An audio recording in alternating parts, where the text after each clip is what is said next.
ఈ రోజు మన రివ్యూ వచ్చేసి 12 railway station colony movie. Plot line ఏమిటంటే హీరో 12 రైల్వే స్టేషన్ కాలనీలో ఉంటాడు. అక్కడ ఒక అమ్మాయిని లవ్ చేస్తాడు. ఆ అమ్మాయికి ఒక హెల్ప్ చేసే క్రమంలో ఒక మర్డర్ మిస్టరీలోకి వెళ్తారు. తర్వాత ఏం జరిగింది అనేదే movie. Movie just average movie అబ్బా, ఇది థియేటర్ లో చూసేదైతే కాదు.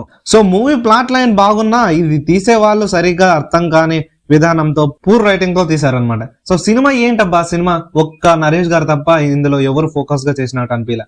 సినిమా ఒక్క పొలిమేర తీసే డైరెక్టర్ ఇలా తీసారని నాకైతే అనిపించింది. సినిమా అయితే నాకు అసలు నచ్చలేదు అనమాట. ఓకే, మీరు ఎంచుకున్న కథని ప్రతిదీ ఒకటే రైటింగ్ మీద పోవాలని అయితే లేదు. సో ఒక ట్విస్ట్ ఉంటుంది భయ్య సినిమాలో, ట్విస్ట్ అది ట్విస్ట్ అని అనిపిస్తుంది అంతే. సో ఒక్కొక్క ఫేస్ ని రివీల్, ఇప్పుడు ఒకటి చేశాడు హత్యని, సో వాడు కాదు ఇంకోడు కాదు ఇంకోడు, సో అలా చేసుకుంటూ వెళ్తాడు. సో నాకైతే అస్సలు నచ్చలేదు. సో అది అంత అనిపించలేదు నాకు. సో తర్వాత దీనికి ఒక ప్రీక్వెల్ అంటే సీక్వెల్ కూడా ఉంది.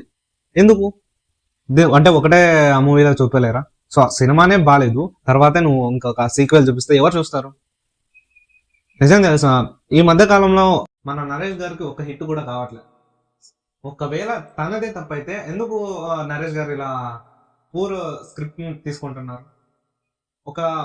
ఒకప్పటి అలా నరేషన్ సినిమాలు చూస్తే ఫుల్ కామెడీ, ఫుల్ జోస్ ఉండేది.